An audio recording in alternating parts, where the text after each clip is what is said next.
Mother's Day sa lahat ng mami, nanay na narito. At salamat na sa mga anak. Salamat sa Panginoon na kapiling mo pa ang inyong mga ina. Amen.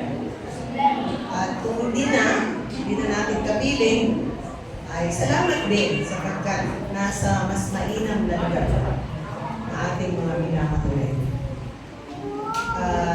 Ang ating pong tatalakay, hindi po masyadong habaan dahil alam ko na meron pong gawain o preparasyon para sa araw na ito.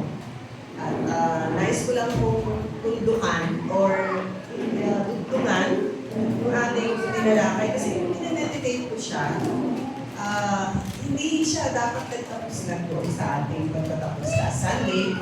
So, tayo po muna yung saglit ng manalangin upang muli ay hilingin sa Panginoon ang kanyang patnubay at ang kanyang esensyang patuloy na mapa sa atin habang tayo nakikinig ng kanyang mga salita.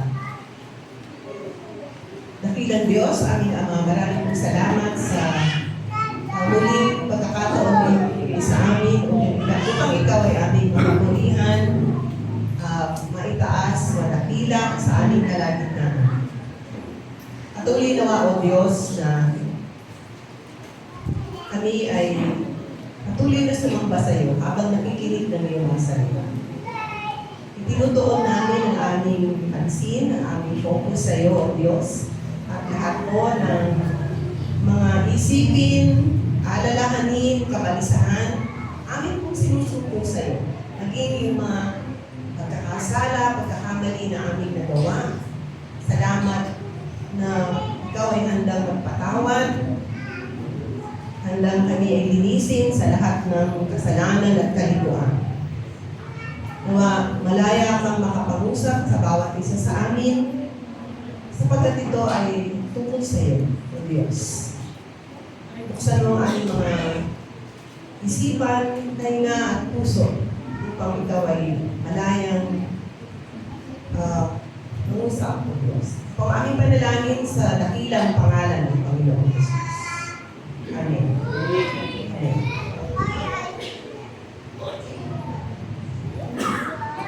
Meron po tayong isang bago natin puntahan yung binasa natin talata kanina. Ann, can you show yung isang verse, dalawang verses actually sa 1:4, 23-24. John 4:23-24.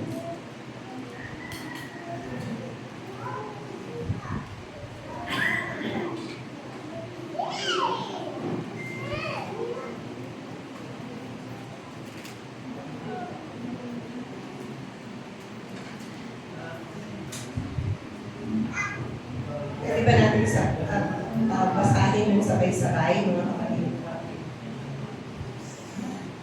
Sabagay, dumarating na ang panahon at ngayon na ang patuloy na sumasama sa Ama ay sasama sa Kanya sa Espiritu at sa katotohanan. Sapagkat ganyan ang uri ng pagsama binanais ng Ama. Ang Diyos ay Espiritu at ang mga sumasama sa Kanya ay dapat siyang samahin sa Espiritu at sa katotohanan. So makikita po natin na may pamantayan ng Diyos. Hindi lang tayo basta aawit, hindi lang tayo basta magtataas ng kamay. Ang nais ng Panginoong Diyos, sinabi na niya na ako ay sambahin ninyo sa Espiritu at katotohanan. At dahil po dyan, mga kapatid, ay nais kong, meron pa tayong dapat idugtong dyan. Akala ko na i-send ko sa'yo. But anyway, can you show us verses 21-22? Actually, kasunod lang. 21-22 of the same chapter. 23-24 ang ating binasa. Pero prior to that, meron pong dalawang talata na napakahalaga sa paksang ating tatalakayin ngayon. 1:4-21-22.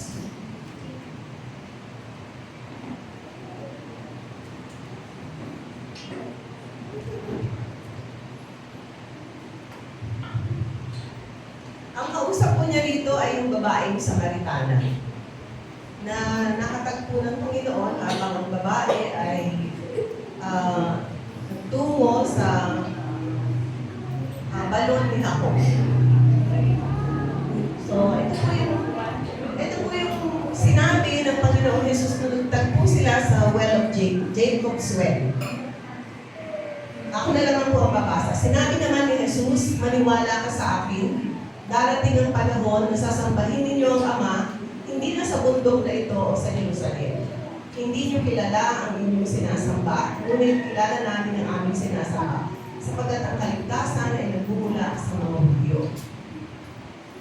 Bakit kaya nasabi ng Panginoon na darating ang panahon na sasambahin ninyo ang Ama na hindi na sa bundok na ito o sa Jerusalem?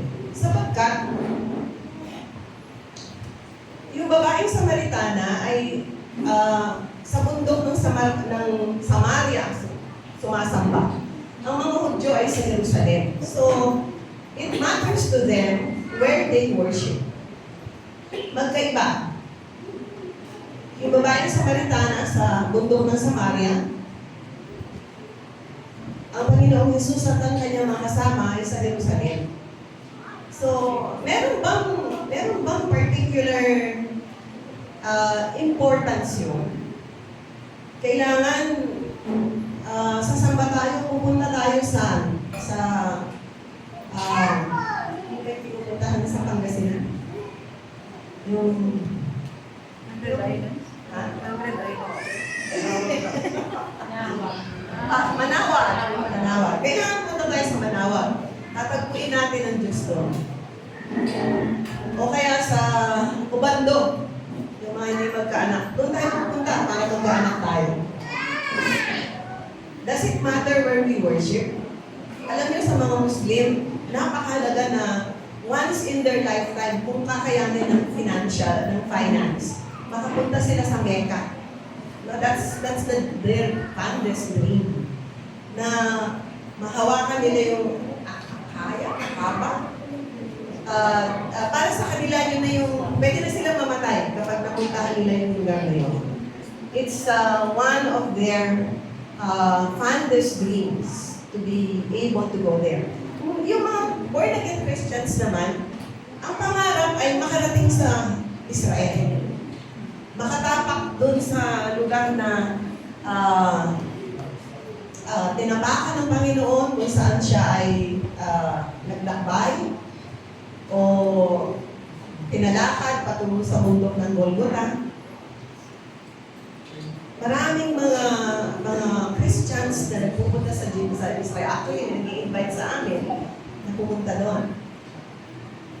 Pero kailangan ba talaga? Unless the Lord tells you to.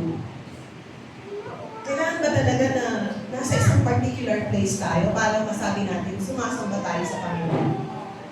Kasi may maliwanag yung sinabi ng Panginoon, maniwala ka sa akin, darating ang panahon na sasambahin ninyo ang Ama, hindi na sa bundok na ito o sa Jerusalem.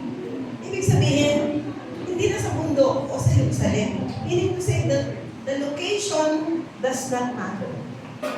What matters is, yung sinabi kanina ng Panginoon sa Kanya, na naghahanap ako ng mga tao na sasamba sa akin sa espiritu at sa katotohanan. In fact, may sinabi ang Lord sa Psalm 51, puntahan niyo na lang, nasa awit 51. The Lord desires truth in the inward parts. Na hinahangad, dinanais ng Panginoon ang katotohanan mula sa ating mga puso. Walang pagpapaimbabaw, walang pagdadalawang mukha, walang pagpapanggap. Nais ng Panginoon na tayo sumamba sa Kanya sa espiritu at sa katotohanan. Nagmumula sa ating puso, regardless of where. In fact, kahit nga hindi dito sa simbahan dito, don't ever think na dahil hindi kayo nakatapak dito, hindi kayo nakaka-worship. Do you realize that you can even worship right inside the confines of your homes? Naging doon sa loob ng inyong tahanan, wala na lang lugar na required eh. Even in your very own room or house, wherever you are situated, kung pinaprank kayo ng Holy Spirit to worship God, to honor Him, by all means do it. Hindi mo kailangan tumakbo rito para, dahil may urge ka to worship God. Unless the Spirit tells you to. Right where you are, you can do it. Naalala ko nga si Pastor Ismael nung nag-obey sa Lord. Sobrang hunger sa Panginoon. Doon mismo sa bus. Speak in tongues. What does that tell us? Na kahit saan po tayo naroroon, mga kapatid, kung nais nating parangalan ng Diyos, hindi question ang lugar. Wherever you are, you can honor God, you can worship God. Now,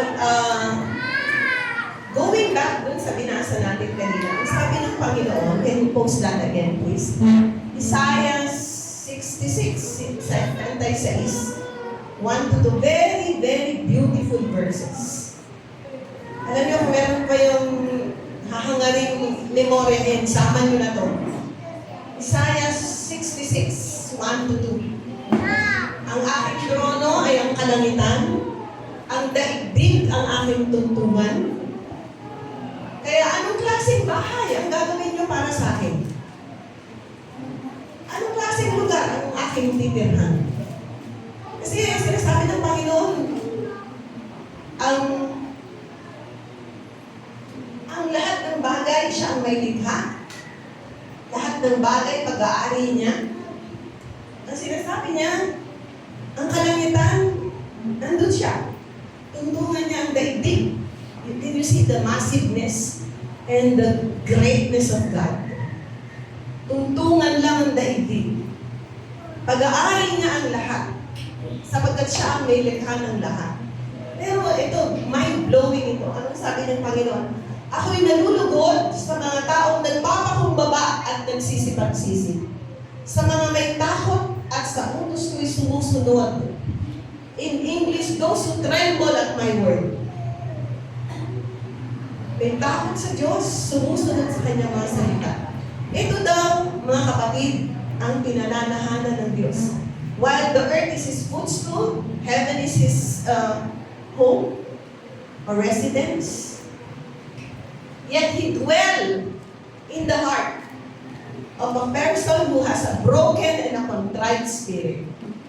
Nagsisisi, nagpapakumbaba. Yan daw ho ang tinatahanan ng Diyos. Anong sabi sa Luke 17:21? Behold, the kingdom of God is within you. Ang kaharian ng Diyos ay nasa iyong puso.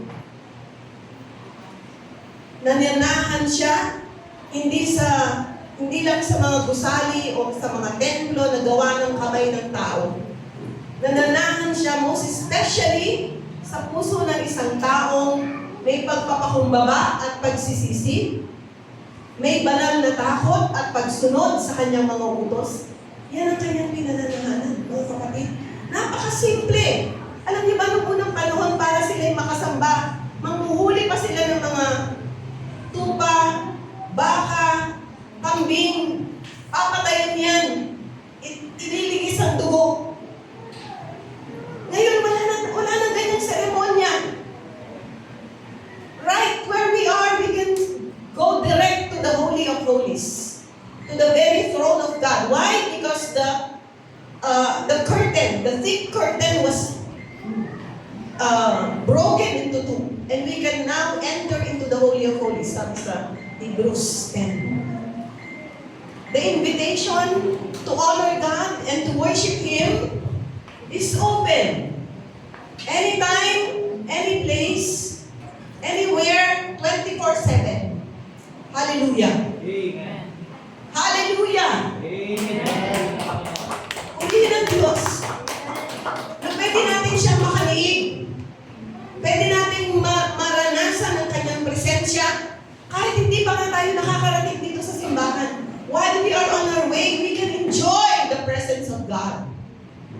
Yung mga nabanggit natin nung nakaraang linggo na kaparaanan ng mga great men and women of God in worshiping and honoring God, those are grand acts. bongga na mga kaparaanan ng pagdakila, pagpaparangal sa Diyos. Anong ginawa ni Abraham? Sinuko niya ang kanyang future.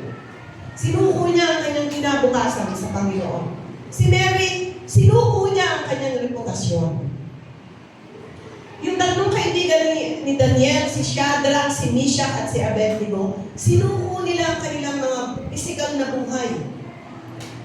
Even if our God is able to deliver us, but if He does not, if He wills not to deliver us, we will still not worship nor bow down to the graven image. Anong ibig sabihin? Hindi conditional. Whether God delivers them or not, they will still not bow down to the golden image. Natatawa po ako kasi minsan, nagbibiroan yung mga anak ko. Kunyari, merong indecent proposal. Inalok ka. 1 million. Hindi. Hindi pwede. Indecent proposal. Eh kung 2 million. Hindi. Eh kung 500 million o 1 billion.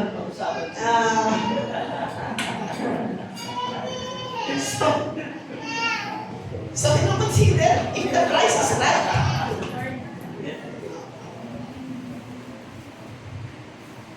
Alam niyo, yan ang dyan, yung mga kapatid. Susubukin tayo sa mga areas na mahina tayo. Di ba, nung nag-fasting ang Panginoon, 40 days and 40 nights, anong sabi niya? Command this bread, or these stones, to become bread. Bakit niya sinabi yun? Tusan mo itong mga bato nito na naging tinapay. Kaya-kaya mo na, nguyang son of God kayo. Anong sinasabi ni Satanas? Alam na alam niya ang weakness ng Panginoon that very time kasi gutom na gutom. At mga kapatid, I have bad news for you. Alam na alam din ni Satanas ang weakness mo. Alam na alam niya. Weakness mo pera, weakness mo babae, weakness mo palakpak ng tao. Diyan ka niya susubukan.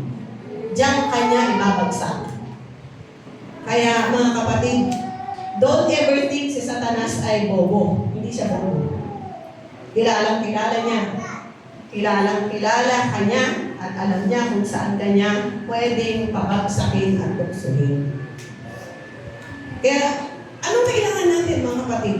Patatagin natin ang relasyon natin sa Panginoon. Yung sinasabi ko kanina na bongga yun yung mga acts of worship and honoring of God na ginawa ng mga nabanggit natin mga personalities. Pero, we can worship God in the smallest act. Ano yung smallest act? Alam niyo mo na-realize ko na talagang binago na ako ng Panginoon. Nung nag-born again ako way back in 1976. Na maliit na bagay ito, pero napagtanto ko, may pagbabago ng naganap sa puso ko. Kasi may nakita akong kalat sa dinadaanan. I think nasa campus ako. Hindi ko naman kalat yun. Pero alam niyo, dinampot ko. At kinapot ko. At tinanong ko sa sarili ko, bakit ko dinampot? Dapat yung nagkalat siyang dumampot doon. Diba? Pero alam niyo po ba, nasa puso ko that time, yun ang tamang gawin At nasa isip ko, nakatingin ang Diyos sa akin Nakikita akong kalat ba't di mo damputin? Regardless kung sino yung nagtapon. And na-realize ko, may pagbabago na nagaganap sa kaloob-looban ko. Iba na akong mag-isip. Hindi na akong makasarili. Hindi na ako yung papansin. Kailangan may makakita bago ako gumawa ng mabuti. Hindi na ako yung taong, of course, hindi naman overnight yun. Dahan-dahan yun. Bakit ko po sinasabi ito sa inyo, mga kapatid? Yung pagdakila sa Panginoon in the grand scheme of things, hindi yan pwedeng mangyari ng bigla. Kailangan ipakita mo na ino-honor mo ang Diyos in little things. In little things. When you say no to the devil, that is one way. Araw-araw na tinutokso ka o may nakita kang babaeng medyo ibang damit, natutokso kang second look, third look. Pero sabi ng Holy Spirit, hindi tama May asawa ka, may may mga anak kang babae, so, hindi tama. So, di na. Say no to sin. Say no to Satan. Deny yourself. Huwag mong kukunin yung hindi sa'yo. Nakwento ko na sa inyo, di ba, yung sa sinihan, tayo papasukin yung anak ko, tapos biglang nailapag ko yung pera, habang nagdidiskusyon kami nung kahera. Hindi ko na napapansin din, may tumampot na nung pera ng pambayad. Gagawin mo ba yun? Gagawin ko ba yun? Kukunin ko yung hindi akin? Kung meron kang Diyos, Jesus sa puso, di mo gagawin yun eh. Di ba mga kapatid? Well, kaya sasagot na mo, o lalabas na ako. Kasi, pangarap natin, mga kapatid, na habang sumasamba tayo sa Diyos, nawawangis tayo sa Kanya. We become more and more like Him in the way we speak, in the way we think, in the way we act. Hindi yun para masabi, uy, ganyan yung tao yun. We don't fish for commendation. Hindi tayo after sa papuri. Kung mamuri, anong sabi?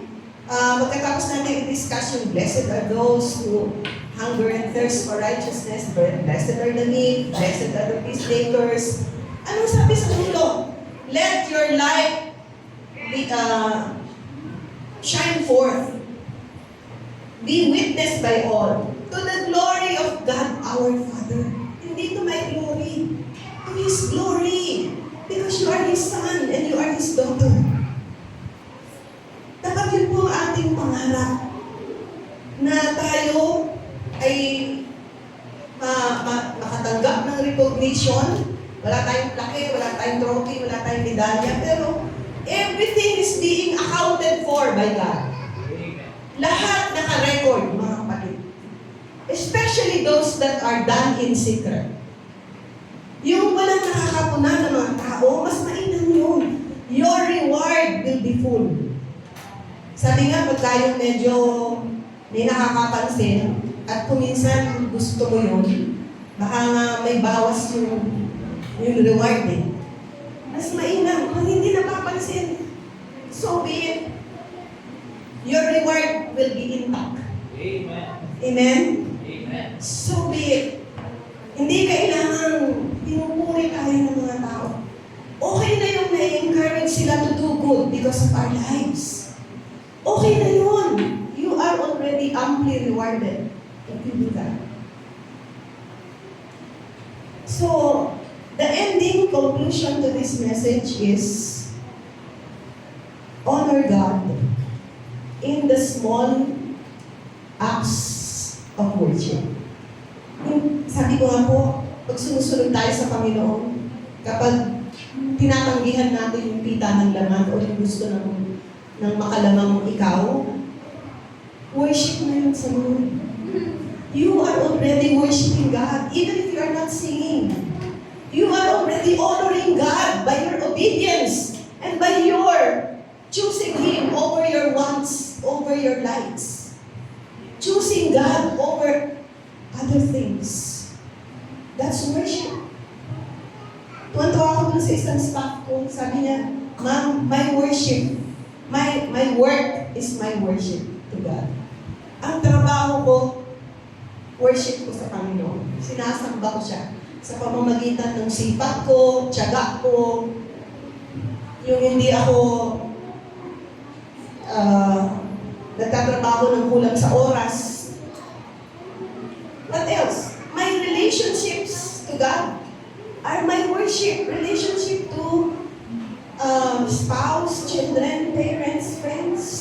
How we deal with them. If we deal with them with equity, with pure love, that's your worship to God. Why? Because the Bible says, all that I have, all that I am, belongs to God.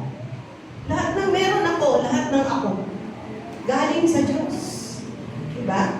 So it is but proper that I honor God with all that He has given me.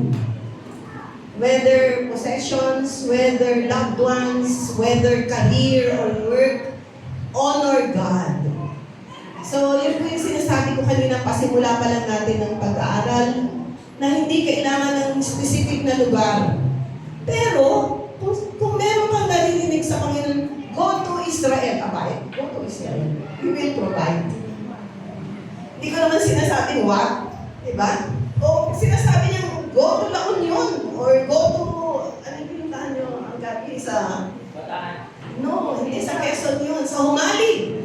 Yung isang mini-mentor ni Pastor Rene, si Pastor, nag-speak na siya rito, di ba? Si Pastor Dan Red, nag-humalig yun. Ako sa yun nung sinishare ko sa inyo kanina, the other week sa yung Sunday, si Pastor Najib. They are going from island to island and from province to province. Kung may naririnig, go, by all means, like Abraham, go. Pero bago ka makasunod, little things muna. In the little things that God tells you, be sensitive, be obedient. Because when God requires bigger things, bigger commands from you, it will not be hard. It will be easy. Sanay ka na eh. Sanay ka nang sumusunod at pinararangalan ang Diyos sa pamamagitan ng iyong pagsunod sa Kanya. In the daily routine of life, sinabi ng Lord, wag mo isuot yan, ito isuot. Nangyayari na sa inyo yan. Pati sa pananamit natin, nakikialam ng Diyos. Minsan, bakit makapal yung sinuot ko? Kasi uulan pala. Kailangan sumunod eh. Minsan hindi mo naintindihan bakit. But God, with His still small voice, keeps on speaking to us. And as we obey, we worship Him. We honor Him by our obedience. Hindi mo kailangan kumakanta. Habang sumusunod tayo in the little things, in the routine acts of life, we honor Him and we worship Him. Amen? Diba, sabi ko sa inyo kanina, at last week, ang pagsamba dapat may udyok, may prompting from within. Naalala niyo yung kwento ni Maria at ni Juan?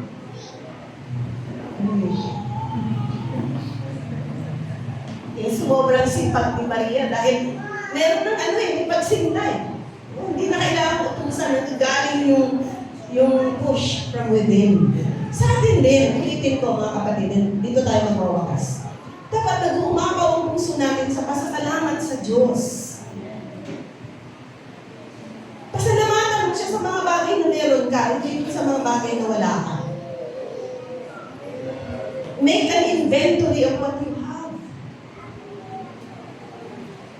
A grateful heart will always find ways to worship God. Sabihin mo, wala naman ako masyado pwede ito. Pasalamat eh. Ganun na lang ang buhay ko. Pakita mo nga yung isang picture dyan. Yan. Nakikita niyo yan? Si Nick Vujicic. Walang dalawang braso, walang dalawang kita at binte. He had no limbs. Pero alam niyo ba na nakapag-preach na yan sa milyon-milyong mga tao? At age 10, muntik na siya mag-suicide. Pero kinausap siya ng Diyos in many ways. At sabi niya, nagiging pagpapala ka sa maraming mga tao. Wala kang maisip na ipagpasalamat sa Diyos. Tignan mo yung braso, kamay mo. Tignan mo yung dalawang hita at binti at paa mo. Diyan ka magsimula. Tignan mo yung mata mo nakakakita kasi maraming taong bulag. You have so much to thank God for. Amen. Purihin ang Diyos! Hallelujah! Purihin ka, Panginoon.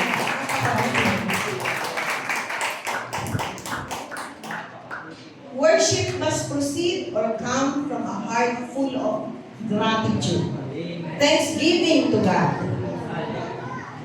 May magulang ka pa na sa piling mo, may inanay at tatay ka pa, pagpasalamat ka sa Panginoon. Alam niyo po yung isang apo ko, 5 years old na hindi ko nagsasalita. Nag-aalala kami. Sabi ko, ano ba yan? Parang siyang taga-ibang planeta. Nung natutong magsalita, magsi 6 years old na. Hindi mo naman mapigil ang bibig. Walang palit yung why, Inglesero pa. At nakukulitan ako sa kanya, inaalala ko yung mga panahon na hindi ko siya makausap. Hindi ko siya maintindihan. Hindi niya ako maintindihan. At yun ang inaalala ko, nakukulitan ako, walang TUY, nalisan makulit. Pero inaalala ko yung nagdaang panahon. He can't communicate, we couldn't communicate with him. Ngayon, meron ng line of communication. My heart wells up with gratitude. Never mind the kakulitan. Never mind yung endless why. Hanapin natin mga kapatid yung mga bagay na pwedeng ipagpasalamat. Yung anak na nandiyan pa sa harap mo, asawa, magulang, kapatid, ipagpasalamat mo sila. Kasi one day, either ikaw ang mawala o sila. Kaya habang nandiyan pa, give thanks for everyone whom God has positioned around you. Doon ka magsimula sa ano bang pwede ipagpasalamat. Kung di ako makapagpasalamat na wala akong magarang kotse, malaking bahay, malaking sweldo, ito, dami yung ito. A lot of things you can be thankful for. Amen. Alam niyo ba, meron akong isang kasama dun sa aming libro. Kinumpute yung halaga ng katawan ng tao. Puso, kidney, mata, kamay, paa. 1 billion. Sabihin mo nga, I am worth 1 billion. I am worth $1 billion. Ikaw ang dollar. 1 billion peso. Sobrang, ikaw pa lang, nung lumuwal ka dito sa mundo. Victorious ka na eh. Ang daming sperm and egg na dapat ma-form na hindi ikaw. Pero ikaw yung na-forma. Ikaw ang lumabas. Ikaw ang nagtagumpay. Winner! Sabihin mo nga, I'm a winner. I am a winner. Hallelujah. So we must be grateful to God and worship Him 24/7. Amen? Amen. Worship God 24/7, and we will close at this verse. 1 Samuel 2:30. Unang Samuel 2:30. Basahin po natin sabay-sabay. Pinangako ko noon na tanging ang sambahayan mo lamang ang makakalapit sa akin habang panahon. Ngunit hindi na ngayon. Pararangalan ko ang nagpaparangal sa akin, ngunit pababayaan ko ang nagtatakwil sa akin. Yung sabi ng Panginoon mismo nagsasalita dyan sa pamamagitan ng isang propeta. Sabi niya, pararangalan niya, sino daw? Ang nagbibigay parangal sa kanya. I will honor those who honor me. I will despise those who despise me. So, gusto ba natin parangalan ng Diyos? Amen.